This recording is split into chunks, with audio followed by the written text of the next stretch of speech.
Me get a check-in. Let me check the pulse and feel how we are doing today, soulmate. So let me hear it on a scale of 1 to 5. How are we feeling? And really, how are we feeling? How are we doing? Realistically, because we don't often really answer that question. My friend called me this morning and asked me that. And I had to pause and realize that I didn't really answer her question when she asked me how was I doing. I talked to her about everything else except really how I was doing. So soulmates, how are you doing today? Who do I have in here? Hey Tiff, how you doing, Queen? Hey beautiful, welcome. Who is this with this pretty little butterfly? Hey Joe, how are you, beautiful?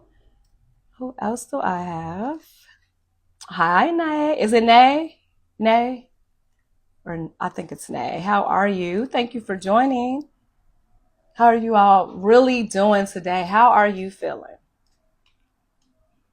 On a scale of 1 through 5.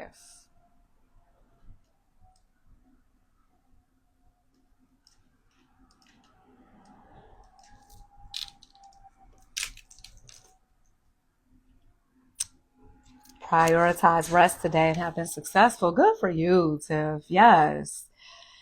It's been a very long week and I had to rest a lot this week. It was really cold earlier this week in Chicago and I definitely rested. I did not leave. And I'm glad I was able to get that rest. So good for you, because we need that. Spirit is definitely trying to get our attention to make us pay attention. Hey, Joe, a little stretched and tired and noticing. So taking the steps to a peaceful heart, nourishing my space. Good for you. Yes. Listening to yourself, pausing, paying attention to your body. That's exactly what we are called to do right now. Stop trying to force and work and hustle and allow yourself peace. We don't often allow ourselves the opportunity to just rest. Hey, Alina, how are you, beautiful? Happy New Year. I don't know if I've seen you this year. Have I? If not, Happy New Year again. It's so good to see you. How are you doing, beautiful? Oh, nice, Joe. 4 out of 5. It's summer. Where are you located, Joe? I'm jealous. I can't wait for summer. I miss my summer. I miss the warm, the sunlight. I thrive on, oh, New Zealand. Oh, that's right. You did tell me that. Thank you for joining. What time is it where you're located? Oh, Lena, this is your first time here. Why did I feel like I've seen you in one of my lives before? I know I've been in lives with you. I guess I thought you had been in one of mine. Well, thank you for joining. I appreciate that. Oh, okay, 11:50 a.m. Got it. So you're in the future. Well, happy Monday. I keep saying happy Sunday. It's your Monday. So thank you for joining. How are you doing, Alina, on a scale of 1 to 5? How are you feeling today? How are we really doing? Because we gotta pause and rest. Listen, get in stillness, right? How's everybody's 2025 going? Okay, you're getting ready for bed. Nice. Well, hopefully I give you something to dream about. Hey, Gus. Good evening. Yeah, afternoon, evening. How's everybody's 2025 going so far? Nice. Because 2025 has been, I already told you guys it was going to be a very profound year of big change. Remember, it's the year 9. It's the year of culminations, completions. We're wrapping things up.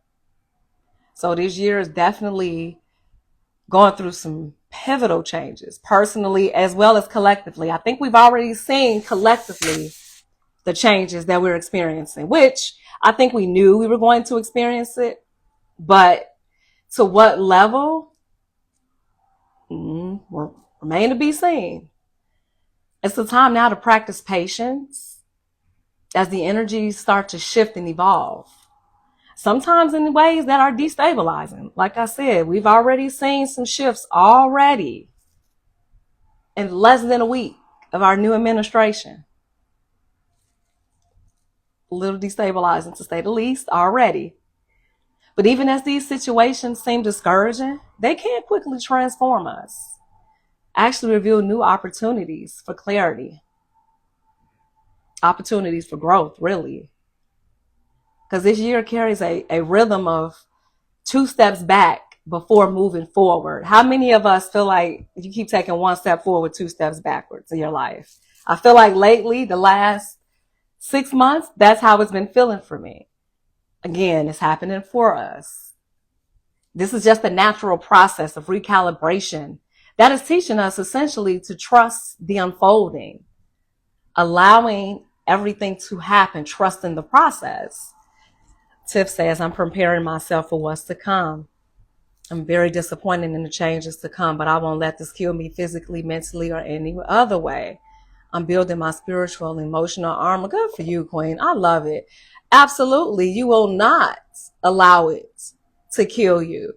I don't want it to kill anyone. It doesn't have to. That is not what this energy is calling for, because we're going through a universal shift. I just had 2 conversations already today talking to somebody about this.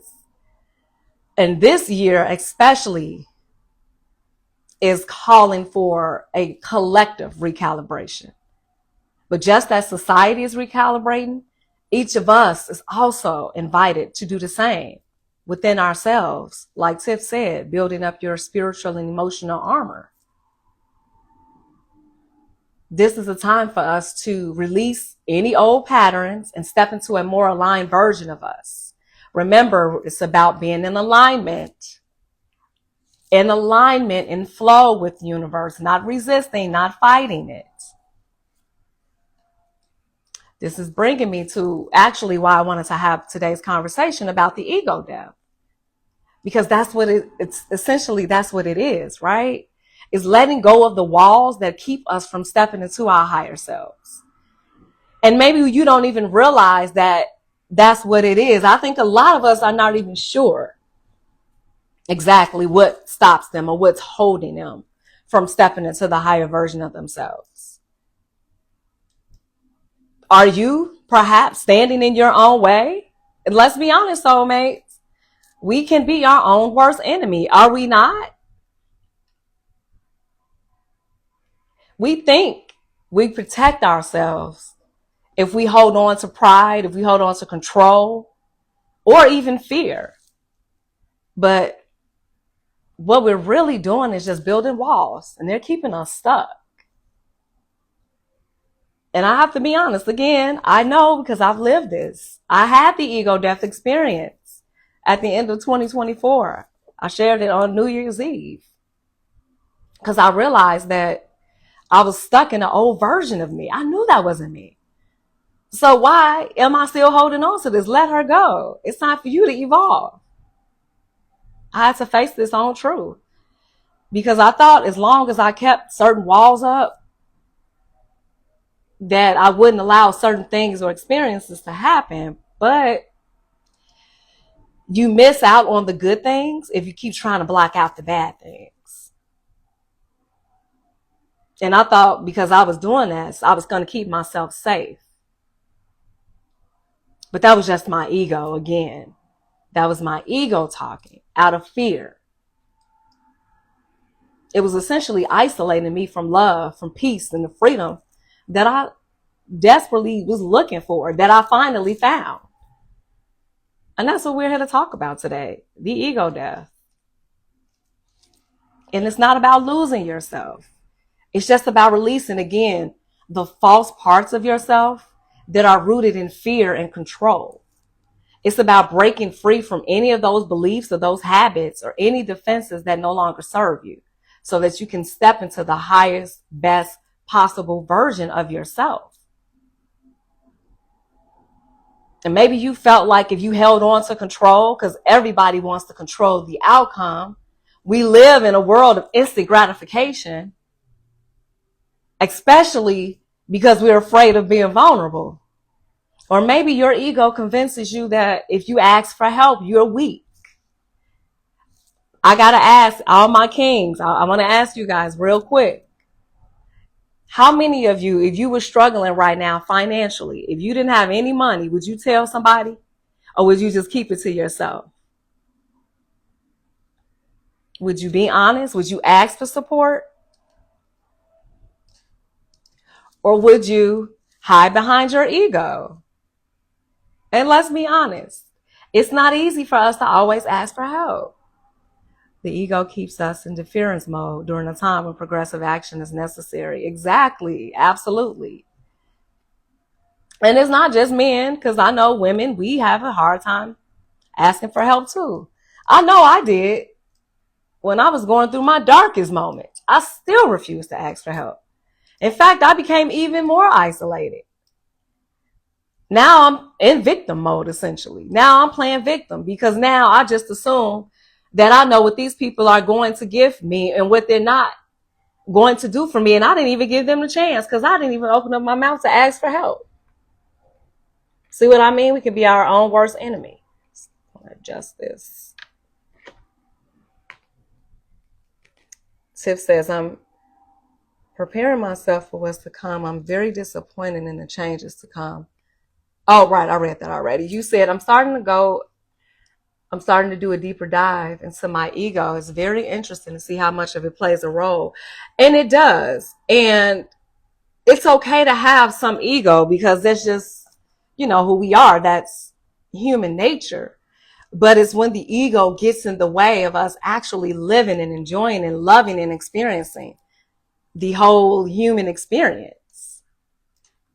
Again, we're not talking about dismissing our feelings, but we really want to talk about why are we holding on to these patterns? What is it that is really preventing us from letting down these walls? The ego depth is asking you, why am I holding on to this? And is it keeping me safe or is it keeping me stuck? By letting go of the ego's grip, you create space for healing, for balance, alignment, connection, love. When we talk about the ego death, we're also talking about releasing victimhood. We're not victims. I've stuck in a victim mentality for years. How often do we cling on to those stories of being powerless or feeling like we're wrong? We're always playing the victim. It's always us that's in the wrong. They always treating us wrong. And I'm not trying to dismiss the pain that you experience, because absolutely there was some pain. But there's a story that essentially shaped that pain. But they don't define the capacity for you to heal or grow. So let's change the story. This year is offering us the invitation to reclaim our spiritual and emotional power, like Tiff is doing. Not dismissing any pain, but transforming it into your strength. So, for example, I want you to think about a time when you blame somebody else for holding you back. And what's shifting when you finally took responsibility for your healing? See, the ego thrives on blame and control. But what happens when you let that go? When you finally let go of these patterns, wonderful things happen. But by acknowledging your pain and sitting with it, sit with the pain. Nobody wants to sit with the pain. We want to keep busy. We want to distract ourselves so we don't have to feel anything but good things. We don't want to feel any pain. We don't want any conflict. But that's not life. That's unrealistic. So instead of us blaming and forcing somebody else to take responsibility for our healing, how about we just sit with it? And that's what I had to learn to do the very hard way after nearly losing myself. That was the only thing I could do because I couldn't outrun myself. We can't outrun ourselves, soulmates. You can't. 2025 is going to make you sit with yourself. 2025 is inviting you to look in the mirror.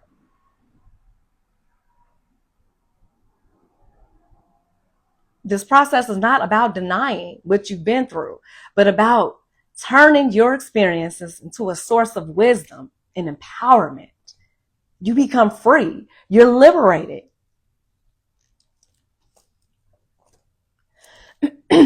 Gus says, I would ask for help. It's appropriate for friends and families to support each other. I've helped and been helped, but the intention should be to help someone out of a situation, not enable the problem. Thank you, Gus, excuse me, for saying that and answering that question, because I have been so confused on this dynamic of give and take and asking for help as somebody who struggled often with asking for help. And even now I still have a problem a little bit and I'm working on it. But I have to ask myself, why am I afraid to ask for help? And I realize it's some old stories. I don't want to be judged. I don't want the family to gossip about me. I don't want people to think less of me. But what does that mean?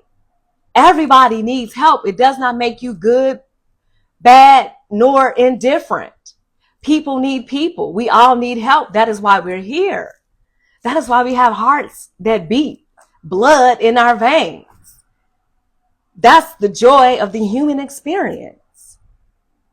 But most often we get stuck in the ego, in the victimhood mentality. Soulmates, let me ask you, what are the walls that you built to protect yourself? Have they kept you safe?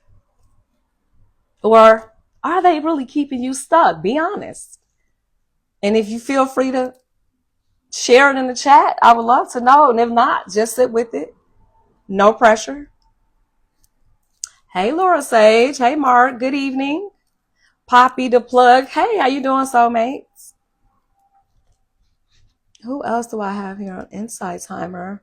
For those that have joined me for the first time, let me just introduce myself because I realize that most often people are new to my lives. For those that don't know me, I am Keana Shatteen. I am based out of Illinois.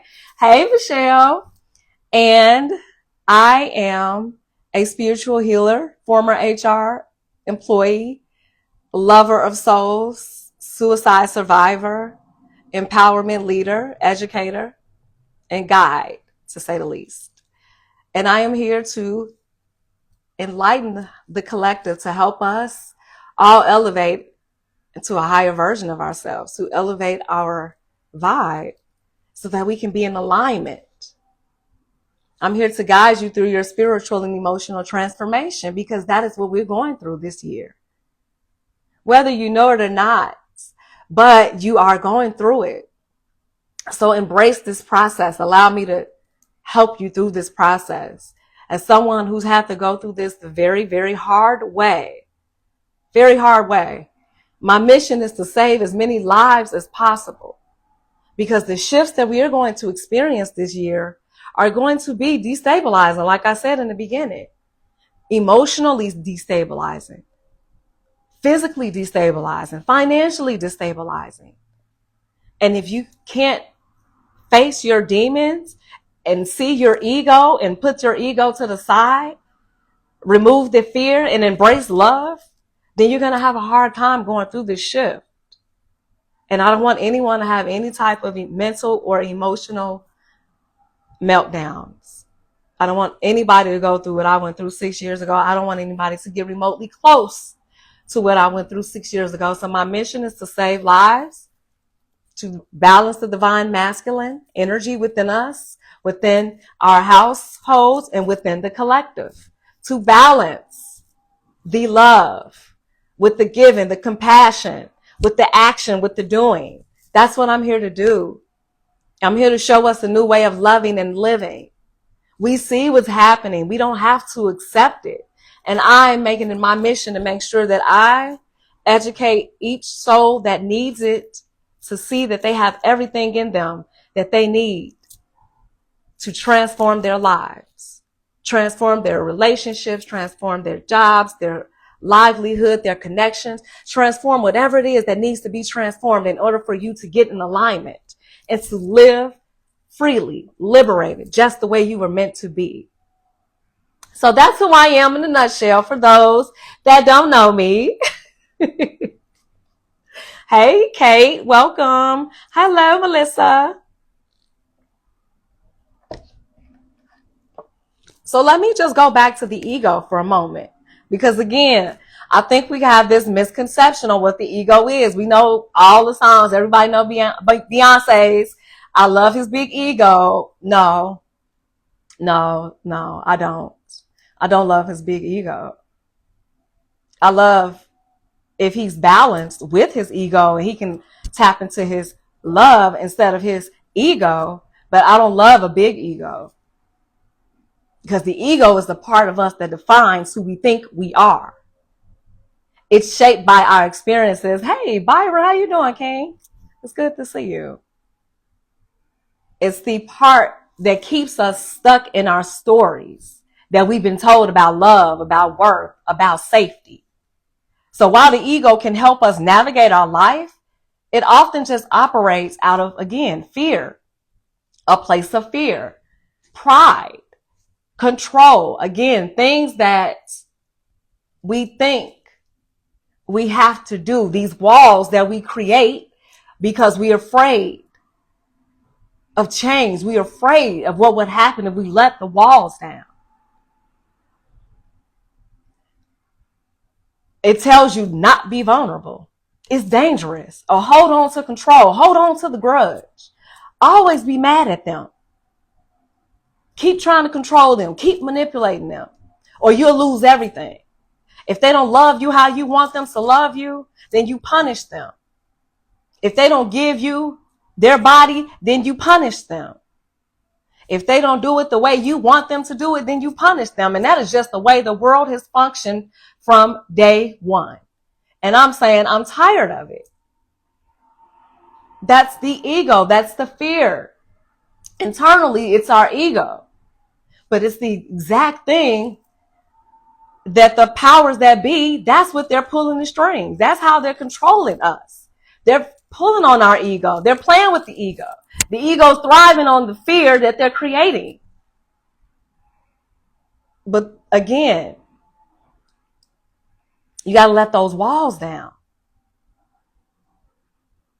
Because the ego is going to keep you stuck in these patterns.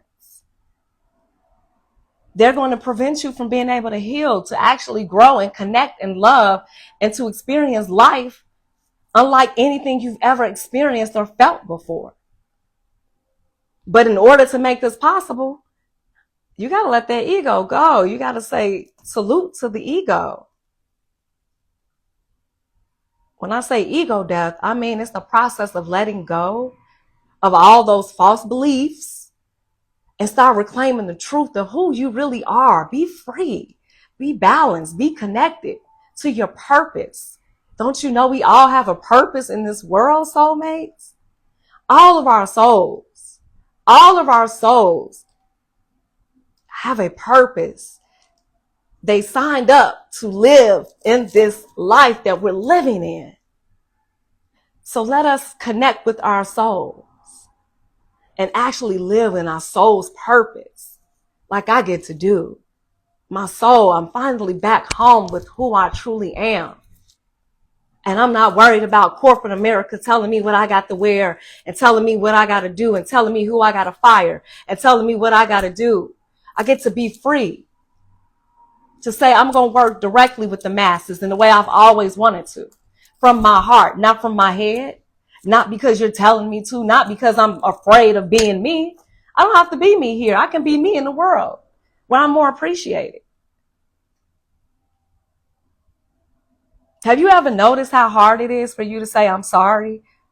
Just like how hard it is for us to ask for help? It does, Sandy. And can I tell you, I have a plan in mind for this exact thing. What I'm talking about is part of the corporate America plan and strategy that I am going to implement. And I'm going to ask again, how hard is it for us to say I'm sorry? Or maybe you always say you're sorry. Maybe you're over sorry.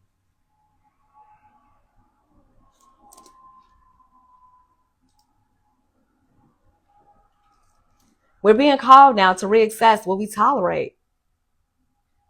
The ego death is about releasing not just the outdated beliefs, but the relationships, the habits, the jobs, and the mindsets that no longer align with who you are becoming, with your soul's purpose. You know how you're able to recognize the ego?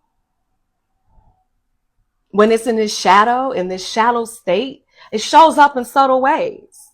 It shows up as pride that stops you from apologizing, or fear that keeps you from allowing yourself to connect to your feelings, so you hold back, or the control that makes you push people away because you're scared that they're going to leave you, so you rather push them away. Are we not our own worst enemy? The ego keeps us stuck in this state of fear and of abandonment, of victimhood. These shadows, they block the connections that we crave. They keep us stuck in these cycles of isolation. Mentally isolated. We can be in a room full of people and still feel isolated within ourselves. Just like at work, which we so often do. Do we not? I feel you, Sandy.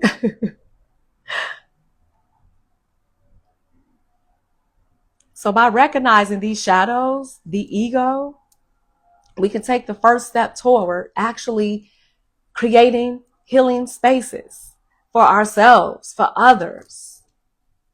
Holding on to the ego doesn't really keep you safe. It's costing you. It's costing you because you can't even be free to be yourself, to see yourself, to free yourself, because you're too busy holding up this guard. It's costing you your peace, your freedom, and connection. So what would happen if you just chose to let it go? Y'all know that's not super easy. Of course, it's easier said than done. But you can make subtle shifts. Because once you make these shifts within yourself, guess what? It ripples into your relationship. So often we have disconnection, problems in our relationships because of our ego. Let go and let live your true life. Yes. Hey, tea lady Nat. How you doing, beautiful? I got to order some tea. Soulmates, for those that don't know, tea lady Nat has a tea shop. So please check her out. Reach out to her for those that are Inside Timer. Because I have to get some. As you see, I'm drinking tea now, but I love tea. Anywho, I digress. So when we talk about how our ego shows up in our relationships, it's so obvious. Think about it. Because we get in these relationships and we get stuck. We can get stagnant. We get into a state of our egos getting in the way. Because let's be honest, love is not enough to sustain a relationship. If you don't have a relationship that's built on a solid foundation that goes just beyond emotions, but also balancing shared purpose, shared vision, shared connection, partners that are committed to creating together, co-creating. How many of us are going through relationship situations? And I don't mean just personal ones. I don't mean romantic. Maybe you're having an issue with a family member. It could even be a colleague. Remember what I said, soulmates. This year, these relationships, these connections, we're going to go through a lot. If these foundations aren't solid, anything, anywhere that is cracked, it will be seen. It will be felt. As well as in the collective. We're already seeing it.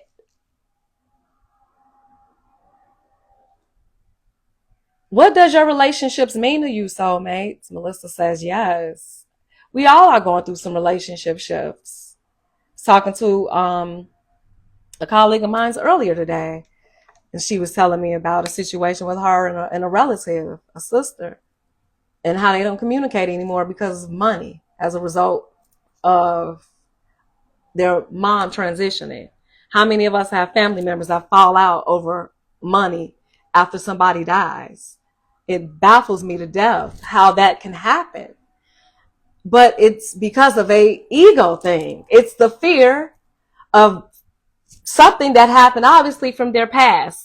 So now they feel entitled to some money that doesn't even exist. And would you rather have the person than the money? Because guess what? The money is going to come and go. But that experience and that time with that loved one, that's priceless. But you got to have a solid foundation. What is the purpose beyond just the feelings? After we have sex, then what? What more is there? What is the foundation? What shared principles guide the way that we connect with one another? What else do you bring? What else are you offering me? What else am I offering you? Do you think about that in your relationships? Especially in your romantic relationships, or even in your platonic relationships? Are the people that you're around the most, do they give you a feeling of freedom, of connection, support? Do they believe in the things that you believe in? I'm not saying you're going to absolutely agree on everything, because of course opposites attract, but where's the foundation? There has to be something besides just some ego or non-essential things that matter. Without structure, the relationships will drift into chaos. It's like trying to start a business or building a team without a clear mission. It just doesn't work. My family fell apart when my mom died. She was the glue. Thank you for sharing that, Sandy. And it's so unfortunate how that happens, and I hear that so often. It reminds me of the movie Soul Food. Because when Big Mama died, the family, they fell apart. Thanks to the nephew. What was the young man's name? I forgot his name. But he brought the family back together over soul food. It was love that brought them back together. At the heart of everything is love, is what I've been talking about. Thank you for sharing that, Sandy. How do we get back to the love? We are blood. No matter if we're not blood, we're still rooted in love. We are all created with love in us. We're connected through the divine. We are love. We are to be loved. The money doesn't matter, it's the love. The job doesn't matter, it's the love. The title don't matter, it's the love. Do you love what you're doing? Do you love the people that you're with? Do you love the places that you're in? Do you feel free? Or are you stuck in the ego? Ego rules my siblings. Ego rules a lot of the older generation. And with good reason, but those days are done. We deserve better. We deserve more structure in society. We deserve more structure at work. We deserve more structure in our relationships. We deserve more structure within ourselves, because that's where it starts.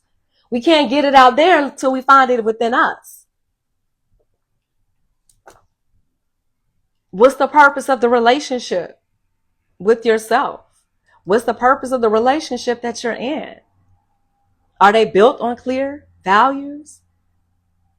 Are they just physical in nature? Is it material based? Is it balanced? And if you want to share, feel free to do so. If not, just sit in it. Again, sit with the question. Hey, Najee, how you doing, King? I didn't know you was here. It's good to see you. But even with purpose and intention, though, relationships will still face challenges. Again, that's life. It's the duality. When there's a shift that's happening, you are going to go through challenge. You are going to experience chaos. You are going to go through conflict, because you have to shake it up in order for you to evolve, in order for you to change. The only way you're going to know the change is when you go through chaos. It's in those moments especially that the ego is trying to take control. In fact, this is where it's the most obvious and the most damaging. How many of us always got to be right or have to have the last word? Don't everybody admit it all at once. I know I'm not the only one that was like that. I don't always have to be right. I definitely used to always have to have the last word. Again, that's just the ego. One of the most common ways the ego shows up is in our need to be right. Think about how often we prioritize winning an argument over protecting the connection. Like I said on my stories last week. Why are we so focused on trying to be right instead of trying to get to a solution where we can both win? What is this really all about? You're wasting time and energy arguing, going back and forth for what? Are we going to come to some kind of resolve or no? Tiff says, what role does mourning the past have in this process? Does that mean anything, or is it just a natural process of transformation and evolving? Wonderful question, Tiff. I'm so glad you're here. So mourning the past, it's showing up in our present right now, Tiff, because it's time to let it go. It's time to heal it. So our past is showing up in our present because we're healing for our future. And you have to go back to your past to retrace the steps to see, well, where did this happen? And also to celebrate how far you've come. But when you go through the process of the ego death, and when you go through your personal growth process, the spiritual transformation process, and you can see yourself, you start to look at your past the way that I do. My past showed up in my present, clear as day last year for me. And it was at that moment that I woke up instantly and said, I can't do this anymore. This is no longer me. And I've come so far that I know better now. So thank you for reminding me of how far I've come. And if my past is showing up in my present, what is this telling me? Am I reliving this again? And why am I reliving this again? Because that's what will happen if we're not learning. If we don't learn the lesson, Tiff, you will have your past show up over and over again. It's going to look different. Same shit, different toilet. Different man, same energy. Different woman, same energy. Different job, same mentality. Same stress. Same burnout. Do you get it? But the ego thrives on control and self-preservation. So again, because we got to protect ourselves, or if I'm not right, I'm going to lose everything. I'm going to lose respect. I'm going to lose power. I'm going to lose my safety. So we got to get the right. We got to get the last word. We always got to be right. But when your ego takes over, it's not protecting you. How can you build a healthy, balanced relationship if you stuck in your ego trying to be right instead of trying to connect, instead of trying to relate and understand? Again, why are we doing this if we're not going to grow together? Why am I in this job if I can't grow any further?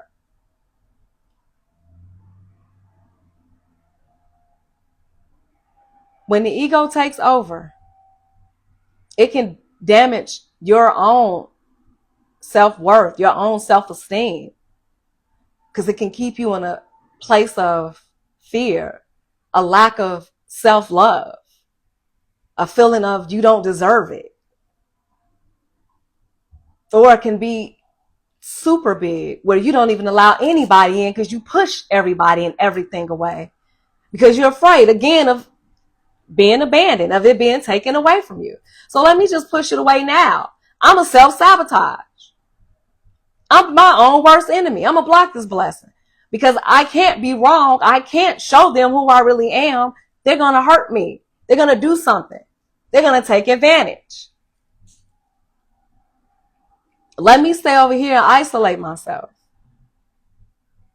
I don't want to talk to them. I don't want to be honest. I'm just going to stay right here. That's not a healthy relationship. That's not a healthy work environment. I've been in both of those. But when you're in the right environments, the right relationships, the right connections, it feels balanced. It feels free and it feels good. The real goal is to protect the relationship, nurture the shared spaces that you created, the shared spaces that we're in. Think about the people you spend the most time with. How does it feel being in the spaces with them? How do they feel being in spaces with you? How many of us are afraid of conflict? Because we don't want to admit that we're wrong, or we're afraid of letting our guard down. So we got to get the last word. We got to storm out. We are just going to walk. How about we just isolate and walk away completely and try to avoid it? None of that works. But the ego will keep you stuck in that space. Again, it will keep you stuck. You can't grow and evolve in that state. It's requiring us to release the ego's grip, shift our focus from proving something to healing and connecting. So instead of asking yourself, how do I win this argument? Try asking yourself, how do we move forward together? How can we get past this? This question immediately disarms the ego, and that redirects your energy toward collaboration and growth. It shifts the focus from self-preservation to shared understanding. So I want to ask you, soulmates, I want to check in with you all and ask you a question and be honest. I want you to think about a recent conflict that you may have had. And I want you to ask yourself, was I more focused on protecting this relationship, or was I just trying to defend myself and just be right?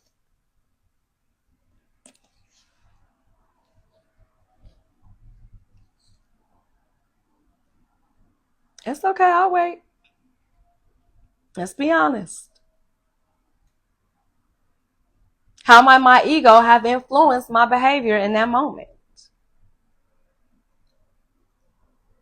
What could have changed if I had instead maybe prioritized the connection and the love and the healing instead of just trying to be right, instead of just trying to get the last word, instead of trying to control, instead of trying to manipulate the conversation or the person? What would it look like if it was connection instead? If it was love and understanding instead? If you wasn't so much in your ego and in your head and you got into your heart and came from a loving space instead? When we choose connection over ego, we make room for growth, trust, deeper intimacy. I know that's hard. I know being intimate for some is scary. To allow somebody to see you like that and to allow somebody in that close, believe you me, soulmates, I understand, but I'm not afraid. In fact, I did it, and I'm going to do it again. Because love is love. The more love I give, the more love I'm going to receive. And it's going to be balanced love. But we have to learn to let go of the need to be right. And I know that's not always easy, because it's not often that you can think about it in the heat of the moment, right? Especially when emotions are high, because again, most of us lack emotional intelligence. So we don't even realize that oftentimes in the heat of the moment, we're speaking from our emotions. We're not actually speaking from a balanced state. But if you had a solid foundation, you wouldn't even have to be in that state of mind. Because if you had a solid foundation and a real connection with the people around you, guess what? They can instantly pick up on your energy without you even having to say a word. Because intuitively, they can feel you. They can sense your energy. But this process requires a lot of self-growth, work, self-awareness, and humility. Two qualities that the ego resists. The ego convinces you that being right is the same as being safe. No. But in reality, that's not true. It's costing you. It's costing you the connection. It's costing you the love. It's costing you the time wasted you could be spending in love with these people. It's costing you the connections that you really crave. Imagine what would happen if you just let go of that need to prove the point. What might open up for you? what healing could take place. Think about a time when you focus more on winning than resolving. And if you're comfortable, soulmates, I would love to hear you share or reflect on any of these small shifts. Maybe something that you realize about yourself. How would releasing your ego change your outcome? If you could think about your most recent conflict. And a lot of times we don't want to think about it. We don't even want to admit when we were wrong. We don't want to apologize. We don't want to take accountability. We want to point the blame at somebody else. It's easy to stay stuck. It's easy to find somebody else to point the blame at. But not this year, soulmates. You got to sit in your shit. You got to get it together. Spirit is not playing. It's going to sit you down one way or the other. Remove that ego. Release the ego.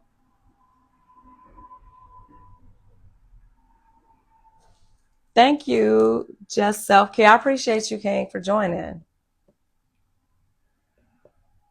So if we can learn to start shifting our focus to connection, not only will that change our relationships, but it will also change how you approach your problem solving.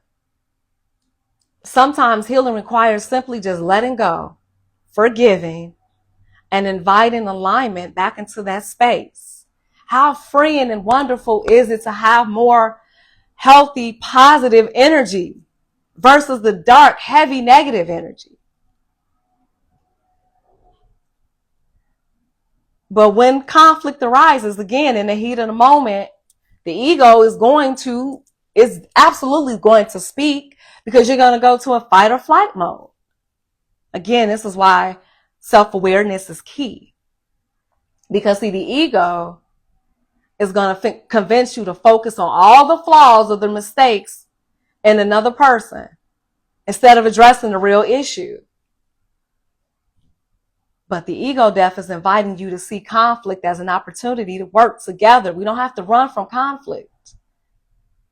Think of problem solving as a puzzle where both people bring their pieces to the table. It could be a jigsaw puzzle. The goal isn't to compete, but to collaborate. Teamwork makes the dream work. So instead of pointing fingers or assigning blame, you're both in this together, working towards a shared solution. But here's the rules. Win-win or nothing. If a solution doesn't honor both people, it's not truly a solution as far as I'm concerned. It's the compromise that will lead to resentment later. I promise you it will lead to resentment later, because that's what happens when you try to brush things up under the rug, or you try not to address the wounds, because something else is going to happen. You're going to have more baggage to carry. Now the wound is deeper. Now you're even more upset at your partner. Now you're even more upset at your colleague, because you didn't allow yourself to be honest and be free and to set your ego aside and actually try to come to a real, true solution the first time the situation happened. But again, the key is to find common ground, solid foundations, equal. Forgiveness and healing create that foundation. But the key to that is intentional communication. That's the only way we can sustain this. But if we can't even have the conversations, we can't get far. If the emotion is drowning out the conversation, and if the ego is doing all the communicating, then we're not having solid conversations. We're not connecting. We're not communicating to understand. We're just talking to get our point across. We're talking to be heard, or to get the last word, or to be right. That's not what healing nor does love look like. Communication is one of the most powerful tools we have. One of the cheapest, essential tools that we have for creating balance in all of our relationships. But it has to be intentional. Meaning you have to really work hard at wanting to be this person. You have to be willing to put your ego to the side. You have to be willing to see yourself, to take accountability, to have an open mind. So how often do we have emotional conversations via text message? Guilty. We all do it. We've all done it. I get it. But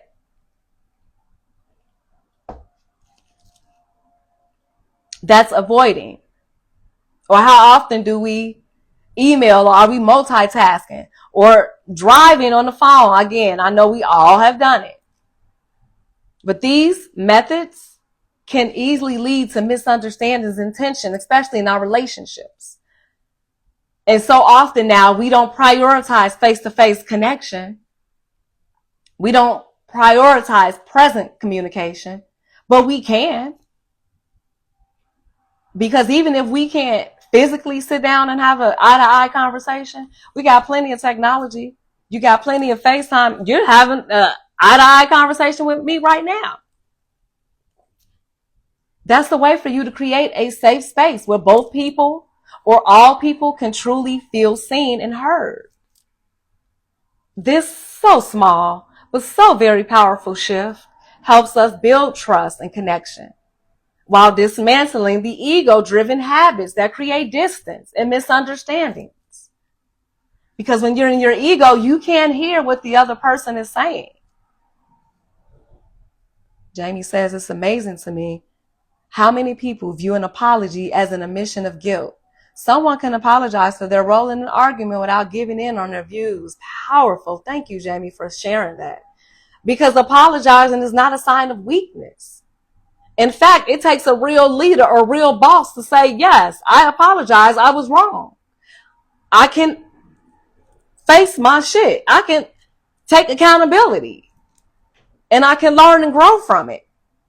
That's what it looks like when you put your ego to the side. That's what it looks like when you're ready to evolve and let go of the old version of you. Because now you're ready to be a grown-up. Now you're ready to play in the big leagues and be in alignment with spirit.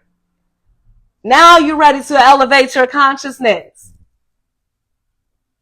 Now you're in flow, because that's exactly where we're headed. It's a new world, soulmates. There is a universal shift. This is the year of the great awakening. And yes, you have to awaken one way or the other.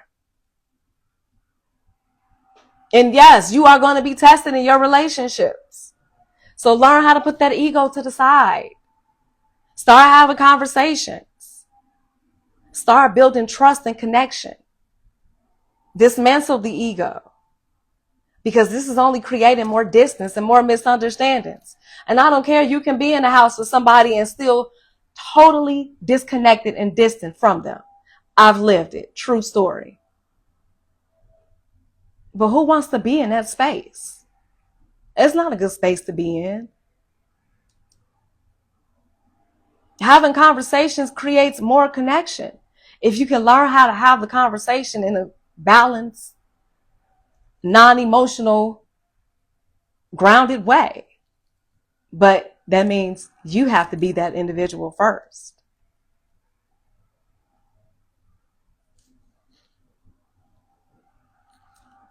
And I just want to say, for the soulmates that are here, if you are enjoying my lives, please do donate. I do enjoy any energy exchanges in the form of a donation, because this is my livelihood. I do this for a living. So any support you can give, I generously appreciate it.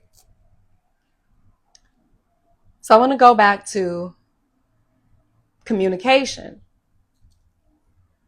because not only do you have to have solid, clear communication, but beyond that, even having consistent small rituals can make a big difference. And what I mean by this is, if you're in a relationship, for example, where are my people that are married or happily living, shacking up? How often do you greet your partners in the morning or when they come home from work? You may not do it. I'm going to be honest. I don't think I did it every day when I was married. It's been a while, but I don't think I did. Thank you, Jamie, for the donation. But think about it for a moment. How you greet and part from each other might seem like a small thing, but these moments actually set the tone for your relationships, especially the people that you live with. Check in with them. This, again, if you're connected to your spouse, your partners, your children, even your relatives, the people that you don't see every day, if you know your people on a deeper level, you'll be able to set this tone. You'll be able to create this safe space where you're checking in consistently, where you're making sure you're saying hi, bye, giving hugs, reaching out, connecting. Don't take these people for granted. Appreciate your relationships. If they're solid, good relationships. And if not, try, what can you do to change it? Even at work. I'm not gonna lie, when I worked in corporate, certain jobs I did enjoy, but I only enjoyed it because of the people that I work with. My coworkers were like my family, always have been. Y'all know I thrive on connection. And I would spend over 80 hours with these people every 2 weeks, if not more. So why not make the best of this situation? These relationships matter just as much as the relationships at home. I'm not saying we got to be family. I don't have to invite them to the family functions, but we can have a good, solid relationship. Unless, of course, it is one of them type of relationships, because I do have colleagues that are like family. But that's what happens when you allow yourself to remove your ego and just connect with people. Learning how and who people really are from the inside out. So be mindful of those relationships. Think about how you're greeting your partners, or when they're coming in or leaving for the day. That may be the last time you see them. Value those moments. Appreciate those. Think about how it feels when somebody takes a moment to say bye to you. Or when they greet you. Hey, soulmates. Like, how does it feel when somebody gives you some love and some support? Hey, Jack, I didn't know you were on here. How does that feel? It feels good when somebody recognizes you. I tell people all the time, it is so good to see you. And I mean that. I mean that genuinely. Because not everybody gets to see tomorrow. So it is so good to see you, soulmates. And thank you for being here with me if I haven't said that already. But the ego death in these situations means you have to be intentional. You have to prioritize those moments, even when life gets chaotic. So this is really when you're going to have to put the ego to the side. Are we going to continue to walk around and be upset with each other? Are we going to continue to pretend like we don't have an issue that we need to address? Are we going to continue to try to keep avoiding conflict? Hey, Linda. Or are we going to be adults about this and come to a conclusion, some kind of resolution together? Let's prioritize connection over chaos. So if you can create small rituals just as simple as that, that creates spaces for emotional security. It reinforces trust within your partnerships, especially in your relationships, and it strengthens your bonds. Who doesn't want that? Or do you just want to keep having friction? Because you're going through it for a reason. If you're going through it, there's a reason. Right now is the time to decide, is this what we're going to continue to do? Or are you tired? Have you had enough? Are you ready to change? Nothing changes unless something changes, soulmates. You got to be the change.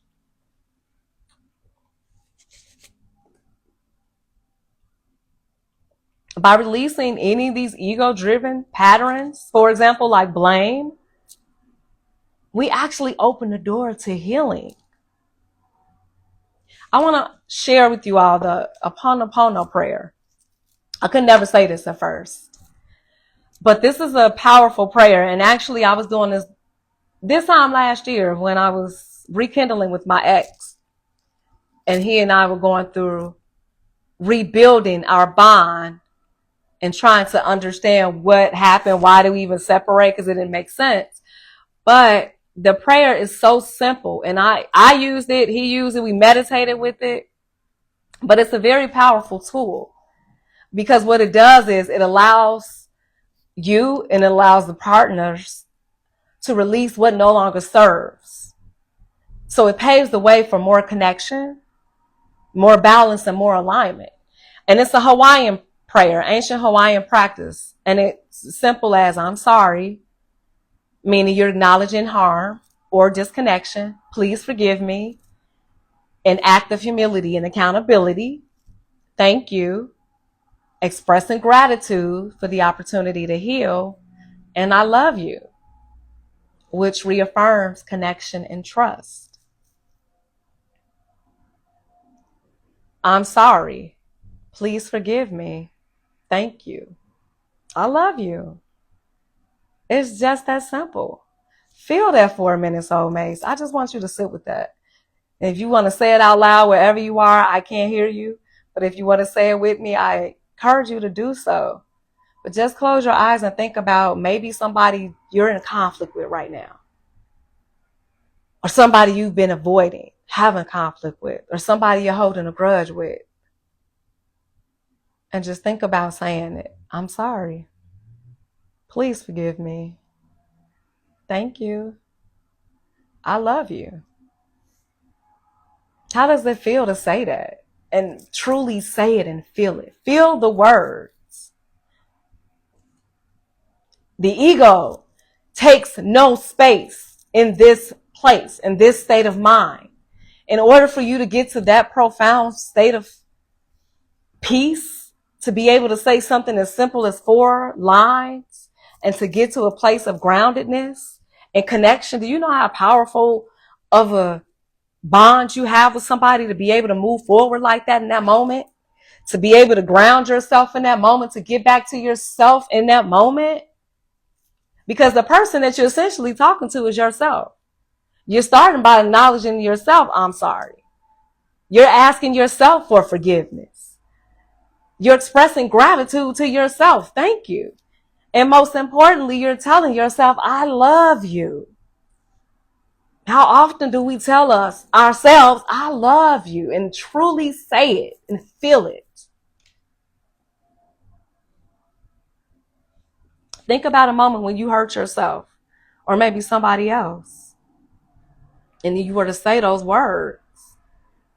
How would that feel? What would that do for you? Could you do this? Could this be something that you can implement to help you with your spiritual process, to help you learn to heal and evolve? To learn how to remove the ego. Everything I've talked about has been about letting go of the need to be right, solving problems as a team, communicating with intention, and using tools like the Ho'oponopono prayer. They're all part of, again, creating balance, creating foundations in our lives, in our connections, in our relationships. It's about making space for healing, growth, connection. That's what this year is calling for. I created Align Liberation because it's about breaking free from these patterns that have kept us stuck in society, in our lives, in our relationships, in our jobs, in the toxic structure that we've been living in for centuries. It's about stepping into a higher version of you, stepping into relationships and a life that reflects your true and highest good. Imagine what your life could look like if you release fear and control, embrace alignment, and just trust. Embrace that instead. How many of us just trust that everything is going to work out in our greatest and highest good? Do we really believe that to be true? If so, then why don't you trust the universe? Why are you always worrying or doubting?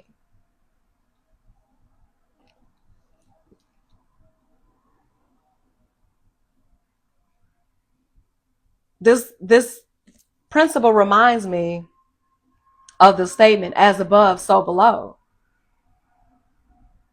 which is essentially what's happening within us mirrors what we experience in the external world. When we create healing and alignment within, we start to see these changes ripple externally, outwardly, in our relationships, in work, in our overall life. It begins within. Letting go of fear and control within creates trust in your connections. Releasing pride within allows you to show up with more vulnerability in your relationships. Finding inner balance makes it easier to navigate external chaos because there's a lot of chaos. It's going to be more chaos. But we got this, soulmates. We're going to be okay. What's one area of your life that feels out of alignment right now?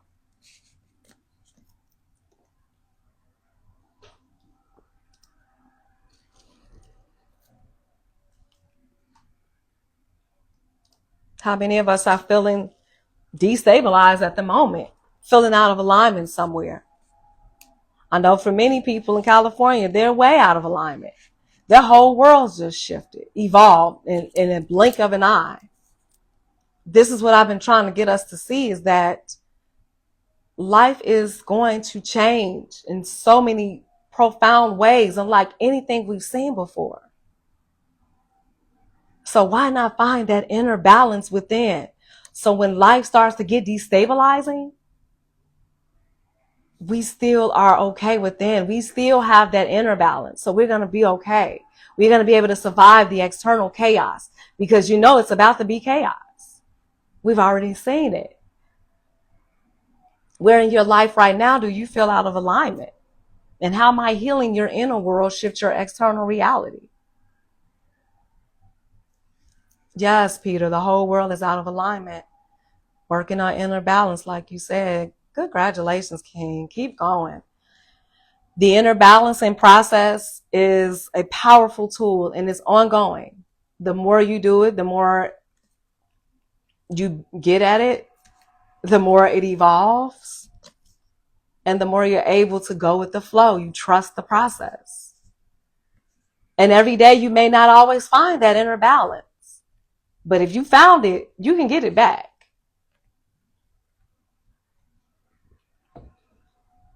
And again, soulmates, if you are going to donate, I would highly recommend donating after the live if you have an iPhone, because Apple taxes. Or you can go to my link tree or in my Facebook pinned post to donate on Cash App or my other handles.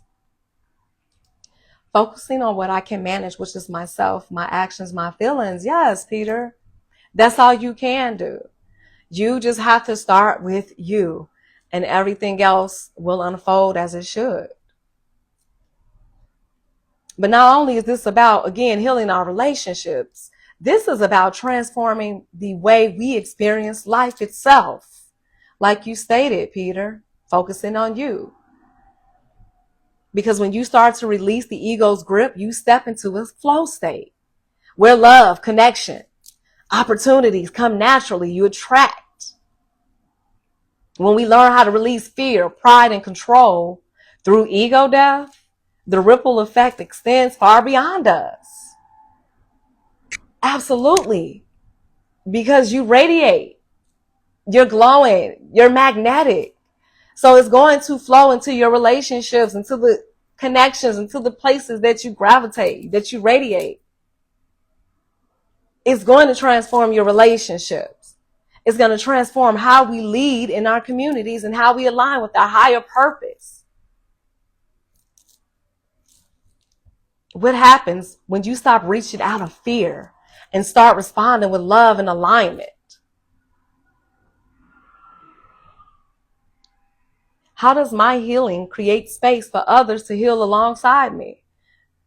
This is why I do this. I'm determined to help us heal out loud. I'm creating a world where we can talk about these things because nobody wants to talk about it. Well, guess what? I want to talk about it. In fact, we should have been talking about it. Maybe if somebody was talking about these things 6 years ago, I wouldn't have had to go through what I went through. But then again, I had to go through what I went through to get to this space. So for that, I'm grateful. I had to be the change that I so desperately wanted to see.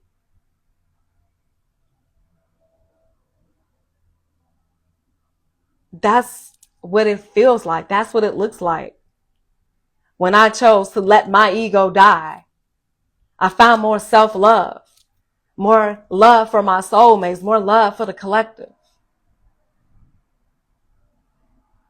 That's how my healing creates spaces for others to heal alongside me. Easier said than done, but that's all. But that's all what it is about. Absolutely, Peter. One day at a time, you get better and better. And every day may not be easy. It's not supposed to be, because you got to go through tests.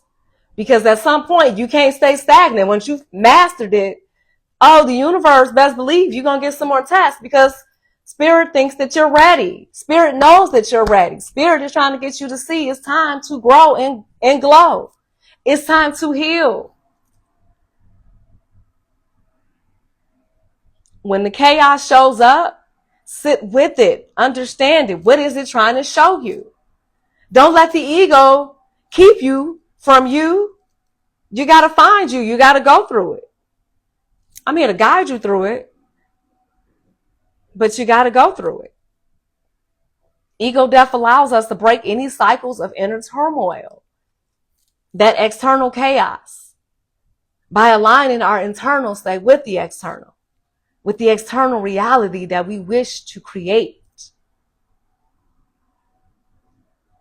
So here's how it works. Letting go of fear and control within yourself creates trust in your connections. Releasing pride allows you to show up with more vulnerability in your relationships. Finding inner balance makes it easier to navigate external chaos. Again, that's what the ego death looks like. That's what it feels like. It may sound foreign to some, but it's possible. Meaning, I don't know what tomorrow is going to bring, but whatever it is going to happen, I know I'm going to be okay.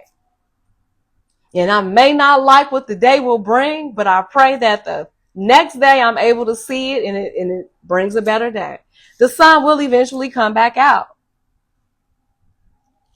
So for anybody that's going through anything right now, please know that this too shall pass. Because I do believe that we are all probably going through some shifts. So hang in there. We're going to grow through this. But allow yourself to find balance. Find that inner balance within. This is going to make it easier.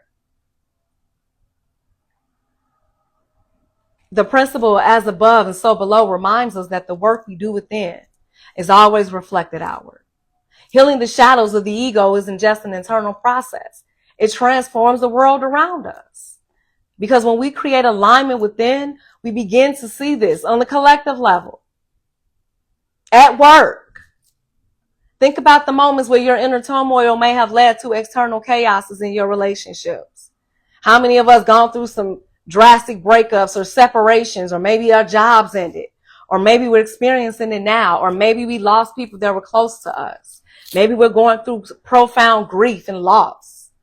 I know for me, I was still grieving my dog last week. And I miss him so much. And I didn't realize how much I was still grieving him. Again, I don't know why it's so shocking to me how I'm grieving the loss of my dog like this. I guess I just never knew it was going to hit me this hard. But I'm okay with that. I allow myself to grieve. And that's just part of the healing process. I was talking to somebody earlier today who's grieving her mom, who's transitioned in 2018. I think she said it was her mom's birthday. And she just wanted to connect with her sister. But again, they're not talking over money. And I allow her space to share because I know what that's like. And at the end of the day, people need people. It doesn't cost anything to extend your heart to somebody. Or a kind word to somebody. Or if you see a homeless person or somebody in need, give them money or feed them. It doesn't cost anything to do those acts of kindness. Because the more you give, the more you receive in return. The universe wants to know, are you worthy of what is expected for you, of the life that you truly deserve? You say you want more, but are you ready for more? Are you working towards more? You say you want a better job, but are you actually looking for a better job? You say you want a better relationship, but are you still stuck in that old relationship? You got to hold the mirror up to yourself. What happened in those external moments of chaos? And what happened when you finally found clarity or peace within? Maybe you haven't found that clarity or peace within. Maybe you're struggling to find it. But the ego death allows us to break these cycles by aligning our internal needs, our internal state with our external. Let go of fear and control. Release anything that is not serving you. Let the ego die. We deserve more. You all deserve more. It's about healing us, healing our connections, being the example that this world needs. Where in your lives right now, soulmates, do you feel like you're out of balance?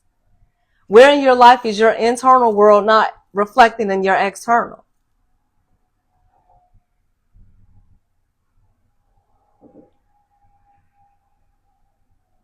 This isn't just about our relationship. This is about life as a whole, transforming your whole life experience. Actually, releasing the ego's grip can give you that profound spiritual release. That's what it feels like. The ego death is part of the spiritual process. It gets you into a flow state.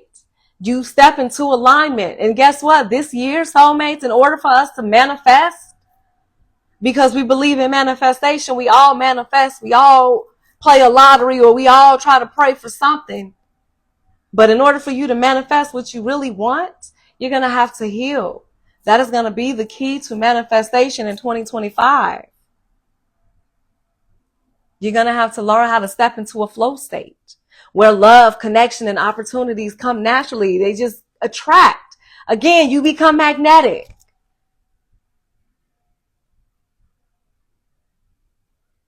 So what can you do, soulmates? What can you do today? What steps can you start to take to create more harmony between who you are on the inside and the life that you're building, or the life that you want to build?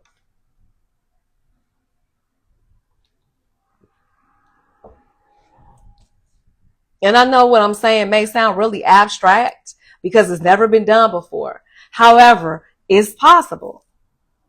Creating healing spaces is not just an abstract thought. It's actually an intentional practice. For example, you can start first thing in the morning. Start by setting an intention the moment you wake up in the morning, before you even get out of bed, before you hit snooze or after you hit snooze. Start with gratitude and intention. Just set an intention for the day. What's going to be your energy for the day, no matter what happens outside of you? Who are you going to show up in the world as today? What are you going to thank Spirit for today? Take a few moments to breathe deeply and ground yourself before diving into the chaos, before you get up and start getting into the hustle and the bustle. Create that peace, that balance within. And then when you have disagreements, when you're in your relationships, or if you're at work, or if you're doing business, and there's a conversation that needs to be held, and it's a difficult conversation, create a container for trust. So for example, instead of immediately jumping to your ego and trying to get the last word, come from a place of curiosity. Say things like, I want to understand your perspective. Help me understand what you mean. I'm not trying to judge you. I'm really just trying to listen to understand. Listen without judgment. Stop judging. Stop judging. We are not ones to judge, especially with the people that we love. Hold space for them. Create a safe space for them to speak. And celebrate any small wins. We all need a win. I just told my bestie, my big sis, that this morning when she called and said we all need wins. She always calls me right on time. We're so intuitively like linked, me and this lady, because every time I'm thinking about her, she's thinking about me. And I was thinking about her this morning, and I was lying in the bed, and an hour later she called me. And it's been happening for over a year now. That's what I mean by being in a flow state, being deeply connected with the people around you that you can instantly just pick up on when they're thinking about you. telepathic message. We don't even have to communicate, but her soul knows that I'm needing her, and my soul knows that she needs me. And we may not always be talking to each other every day, but we are always right on time for each other. That's what it looks like to have a solid, deep connection. And you can have the same connection in your platonic, your familial relationships, even at work. That's what they lack the most in corporate. Half the leaders in corporate don't even understand their employees. They can't even talk to the people. I can't tell you how many managers were afraid of having conversations with their employees.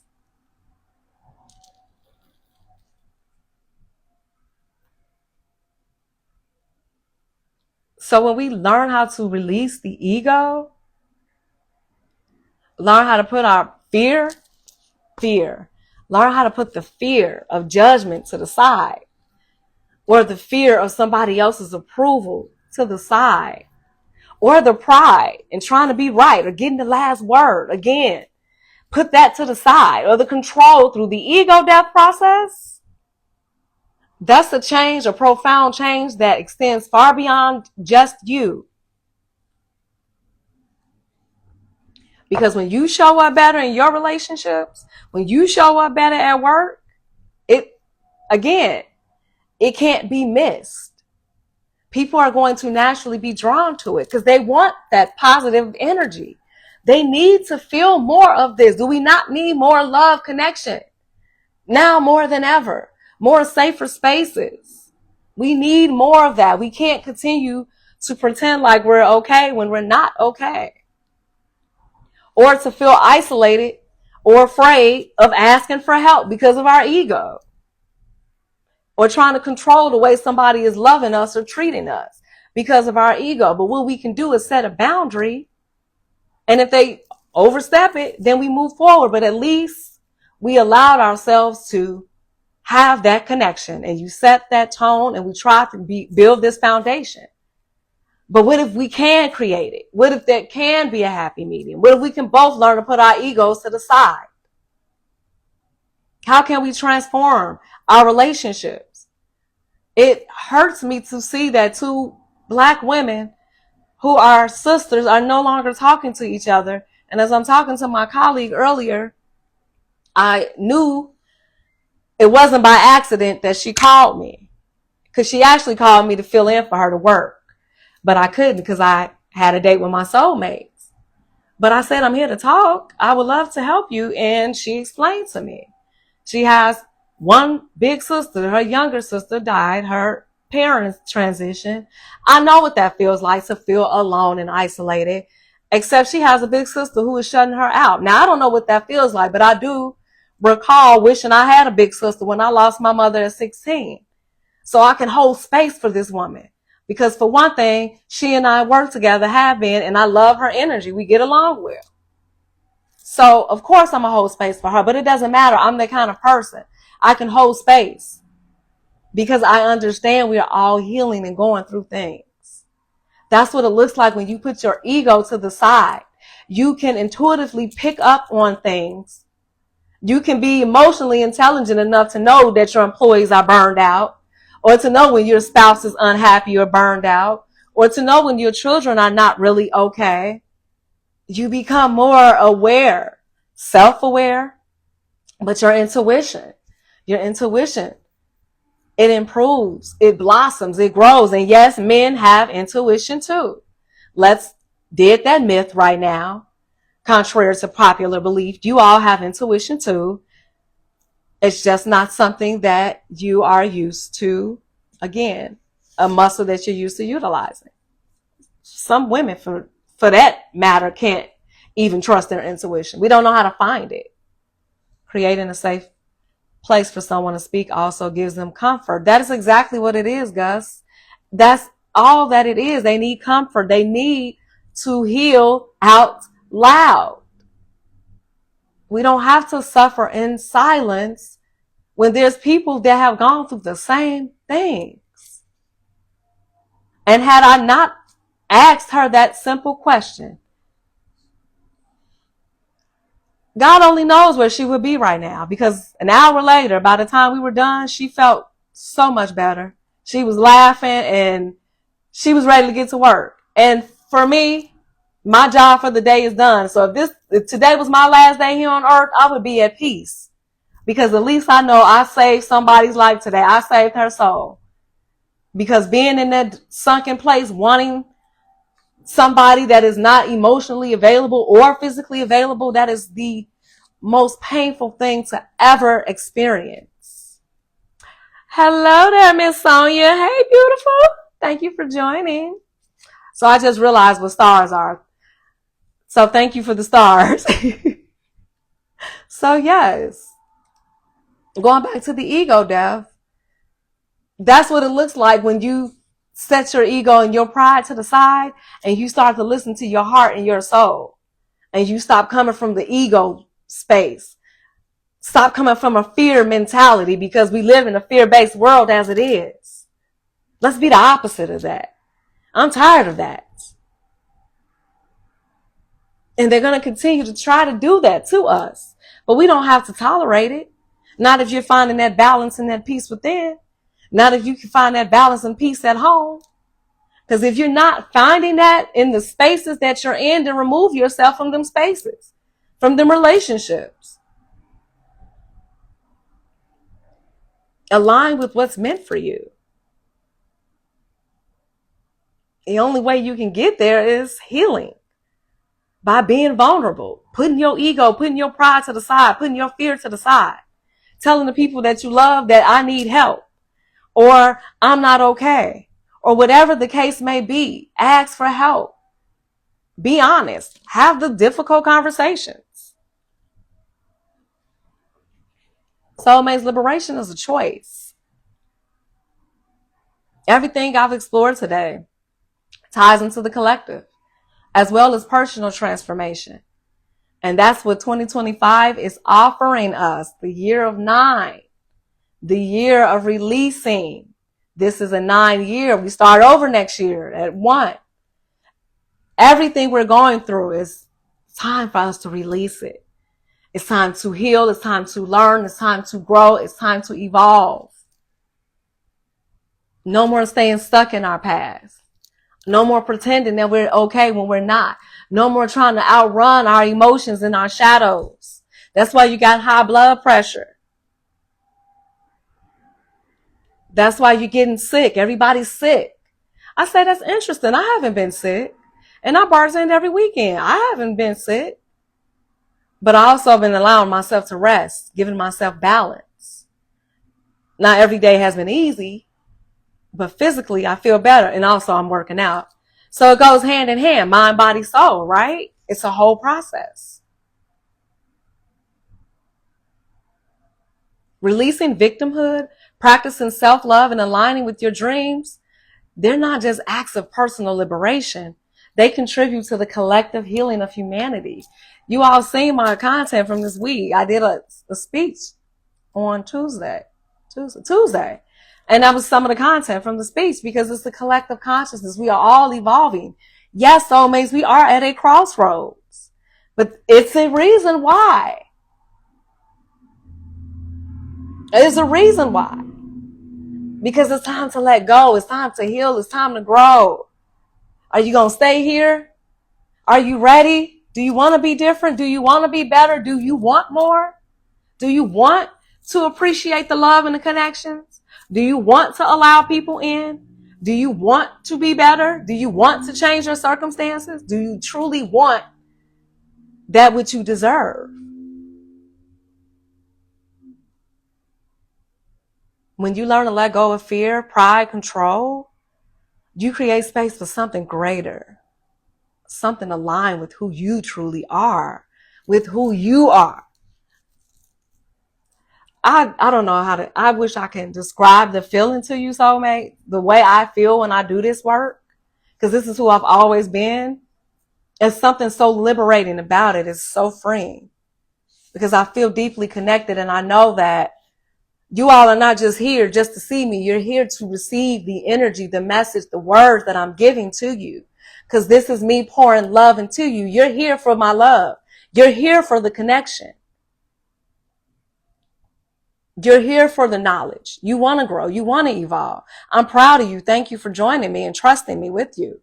I promise I'm not wasting your time. But allow me to show you how to let go of the ego. Let go of your fear. Let go of control. Learn how to create something greater. Something more aligned with you. Believing in a purpose greater than ourselves. That's what the spiritual alignment process has been for me. I do this for humanity. I'm doing this to save lives. This is not about me. I've done the work.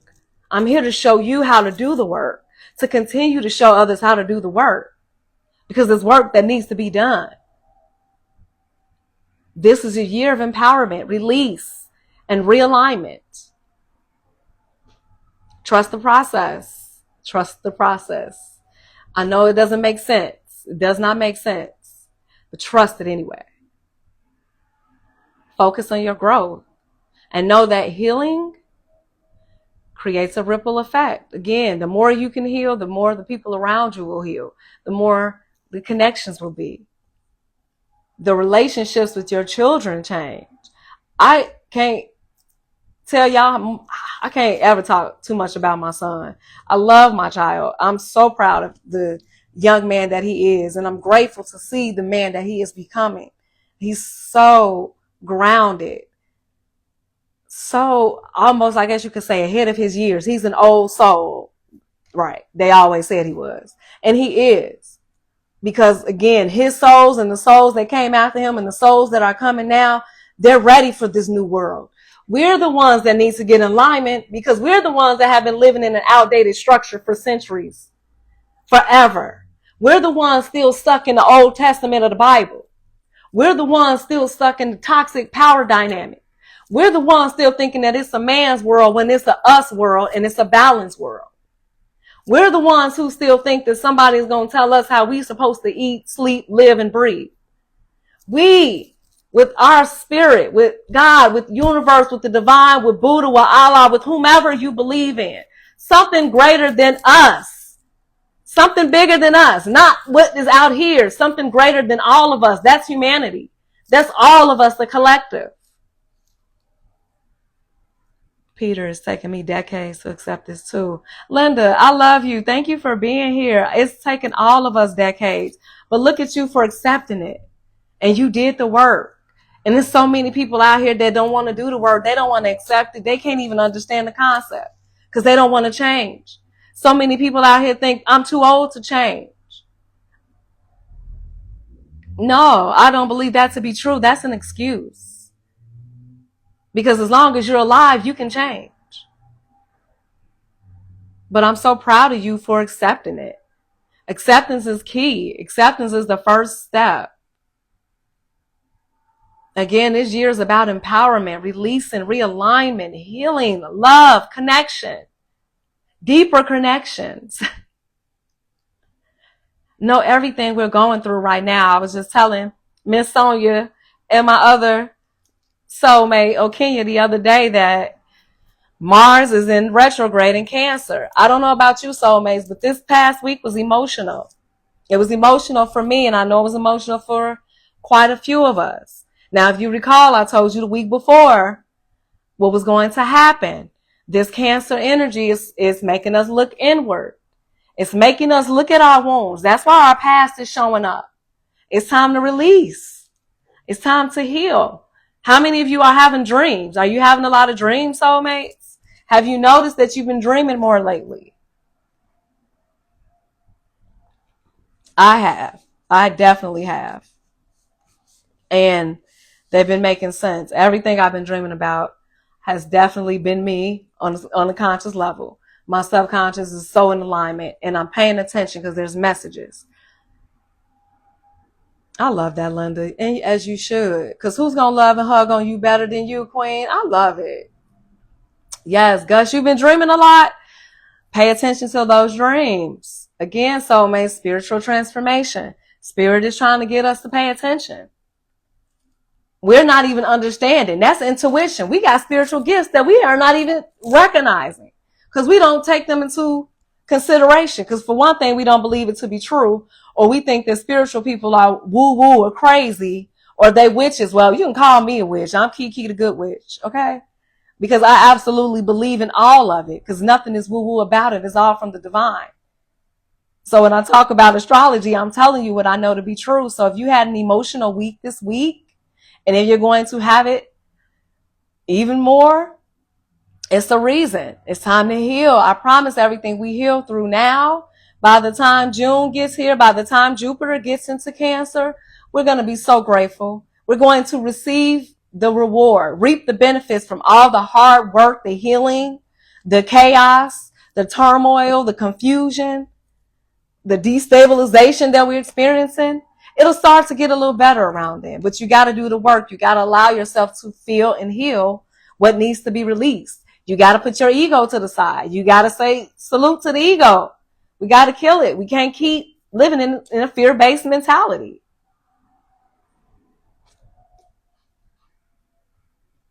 Am I missing comments? Oh, okay. I heard a beep in my ear. I thought I was missing something.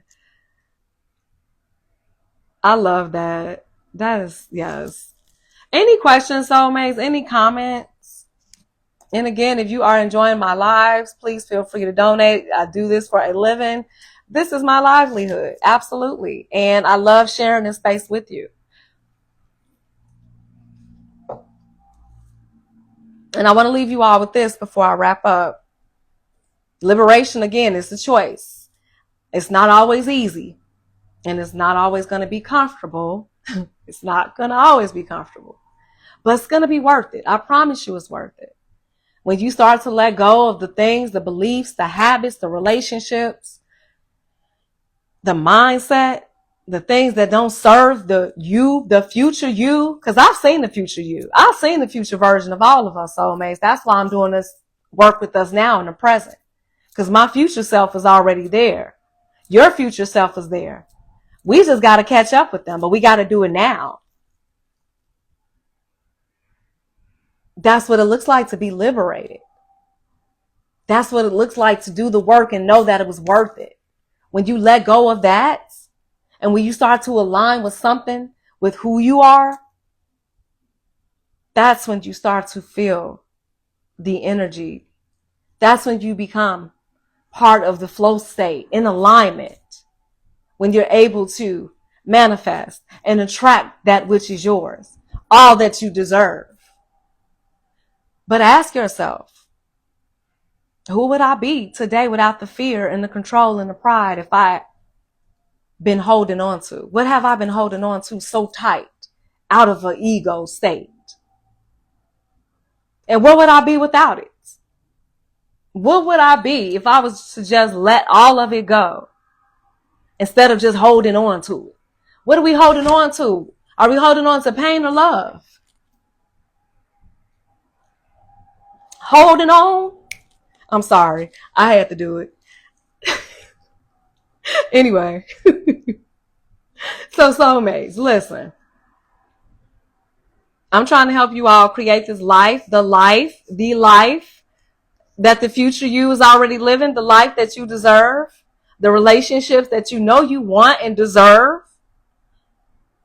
What would that impact look like on you? How would that feel to be around people that you know are solid, that's going to support you in your greatness, that's going to elevate you, that's going to keep you in a high vibrational flow? In jobs or careers or side hustles or whatever it is, keeps you in a flow state, to be in a creation state, to do what you love to do every single day. Hi, friend. Happy New Year to you. I haven't seen you in a long time, Kyra. Nice. And thank you for the compliment. But what would that feel like? Because that's what it feels like. That's what aligned liberation is. That's what I mean by that. I told my youngest son recently to build his high vibe tribe. Yes, T Lady Nat. I love it. I just love it. Can I just tell you, I love being a boy mom. I love him so much.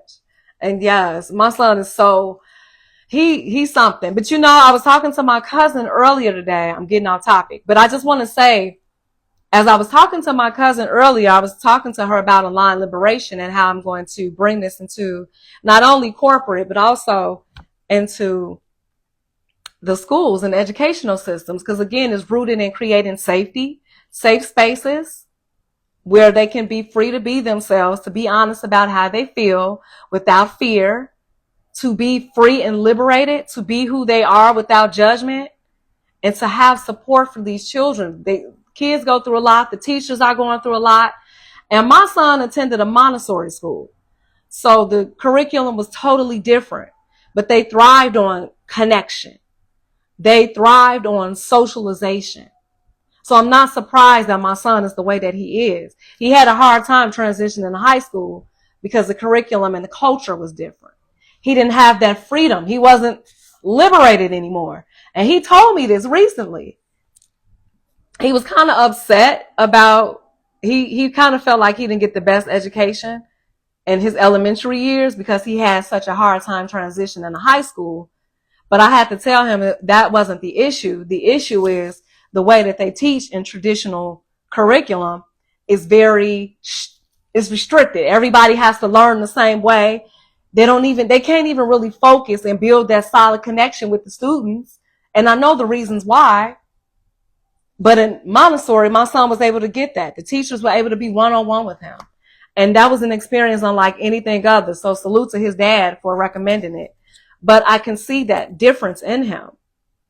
But most of us, like me, we grew up in a fear-based school system, in a fear-based world. We were never even taught anything about true socialization. We just knew we had to be in our class by the time the bell rang.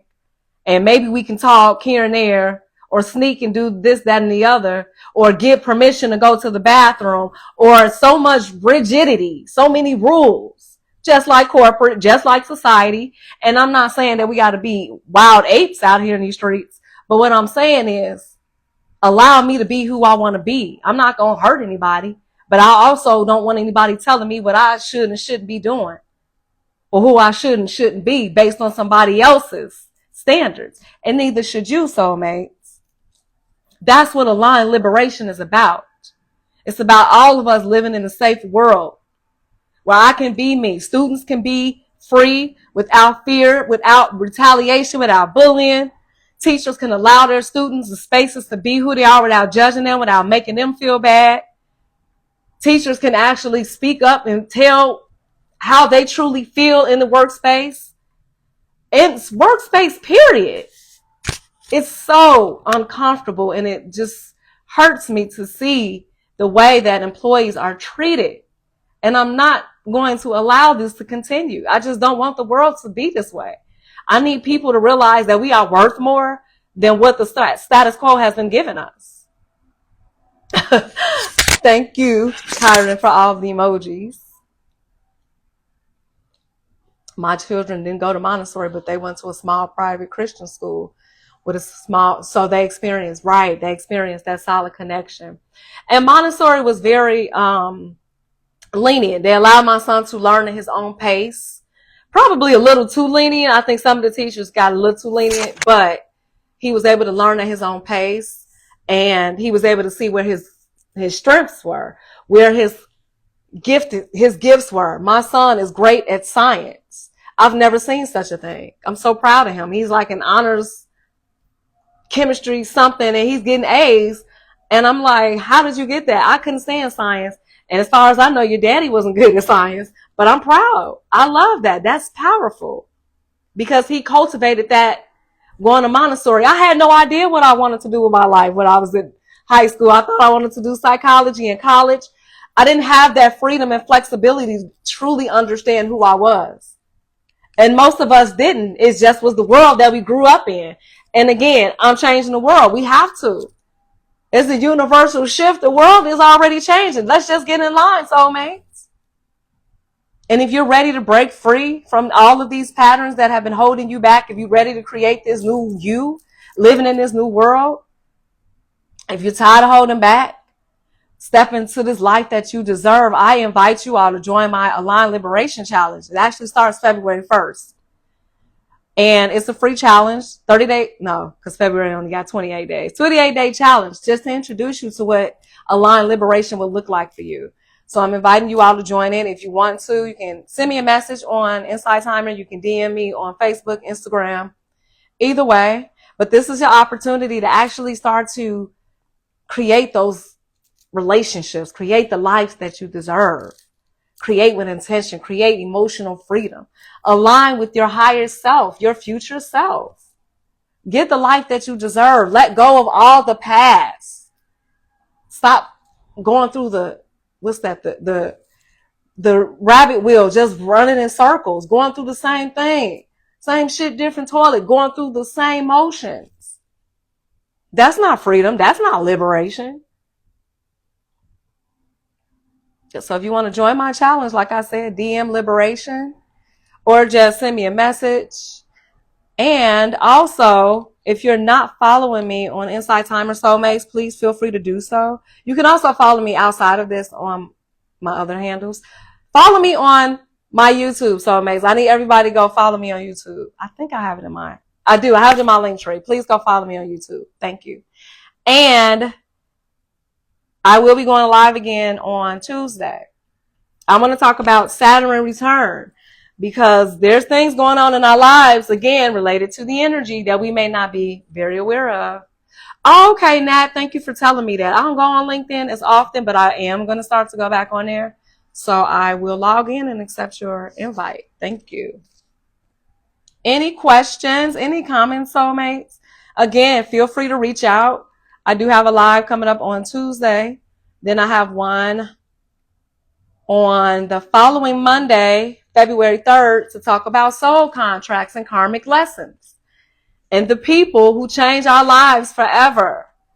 Because a lot of us are going through karmic lessons right now. We're in karmic relationships right now, and we don't know it. So I wanted to shed light on these things, Soulmates, and you can join my challenge. Also, too, my book will be coming out next month, Soulmates. So go ahead and pre-order if you haven't already. Follow me on here. Was there anything else? Anything else that I wanted to share? I think that was it. Thank you, Tiff, for the donation. Thank you all so much for the donations. Again, greatly appreciate it. Truly appreciate it. And feel free to reach out, Soulmates. Again, if you're serious, let me stress this again. If you're serious, I highly, highly, highly ask you, Soulmates, to respect my time. If you're not serious, please don't jump in my inbox unless you're truly serious about healing. I don't have time to waste. I love all of us, but I don't have time to waste. I'm only here for the real ones, the serious ones. So if you are serious, please reach out. Oh, Thompson. There's nothing wrong with that. I'm not sure what you mean by having a low ego, but if you want to reach out to digest that, I would love to help you with that. Any other comments? Any other questions? Hey, baby J, how are you, beautiful? Hello, love. Happy New Year. I miss you. This is my bestie on Instagram. I have a live coming up. So I said Monday the 3rd, February the 5th. I want to talk about sex spiritually and why people often treat people differently after sex, and what the spiritual meaning is about that. Because I got to dive deep with us, Soulmates. Like, we don't have time to waste. We got to grow and be better, and we got to build real solid connections. Only for the real ones. So feel free to reach out. Thank you guys so much for the donations, for all the support. You can find the info in my link tree for my book and on my profile pages on Instagram and Facebook. And as always, I love you all, Soulmates. If there's nothing else that anybody wants to share, I'm going to bid you adieu. Hope you enjoy the rest of your Sunday. For some of us, it's Monday, because I have some soulmates here that are in New Zealand. Jo is in New Zealand, so she's in the future. So thank you all for joining me. Stay tuned. I have much more to share. And if there's anything that you want me to discuss specifically, please feel free to reach out. Again, I'm creating space for you if you want to remain completely anonymous to talk about something that you need to heal through. Please know that's what I'm here to do. I'm here to support you. Sunday Scaries, Thompson. I know what that is. I remember that. You know what, Thompson? That's so funny you say that, because I did a live on Insight Timer, I want to say maybe 4 months ago. on Sunday about the Sunday scaries. So much love and light to you. I would love to understand why.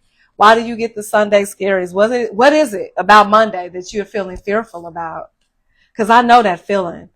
I know what it feels like to have that anxiety, that feeling in your stomach when you wake up in the morning. And I know what that was like for me. It was because I wasn't happy in my situation.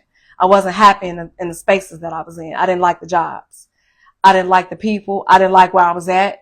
So that's why I want to ask you. And if you don't want to dive into that now, feel free to reach out, because having that anxiety on Sundays is a real thing. For those that know, I know. Trust me, I get it. You're better though, T Lady. Good. Every Sunday, really. See, I no longer get that feeling because I just feel free. I'm liberated because I do what I love. I don't have that feeling anymore, but I know what that feeling is like. That's it's anxiety. Again, it's your mental health, physical health. This is the exact thing that I'm trying to combat, because you deserve more than that. Your life is worth more than having that fear, that anxiety, that stress, and that pressure on you. You probably can't even sleep on Sunday night because you're tossing and turning so anxious about Monday. And I'm not judging. I get it because I was there and was there quite often. Absolutely, Thompson. Thank you for sharing. Anybody else? Otherwise, I'm really about to log out for real this time, soulmate. So follow me on here. I will post my other lives shortly tomorrow. I'm gonna try to schedule them in advance. I'm trying to do better. And stay tuned. And like I said, reach out, soulmates. If you want to join the challenge, please message me, because I'm going to send out the invite soon, because January is almost over. In a blink of an eye. Told you it was going to go by fast. So you all have a good rest of your day, evening, night. Have a good week, Thompson. So much love and light. I want you to wake up tomorrow morning and set an intention before you get out the bed. Express gratitude and set the intention that you're going to have a better day, no matter what happens at work or outside of you. You're going to be okay, because fear is an illusion. It's just the ego. Nothing you can do is wrong. You can't get it wrong. Everything is already written. So just keep trusting your intuition. If there's something that is causing you anxiety, then you have to really ask yourself, what is it? And be honest about, what it is that you're experiencing. So good night, soulmates. Have a good one. I love you guys, and I truly do. And I will see you on Tuesday. Night.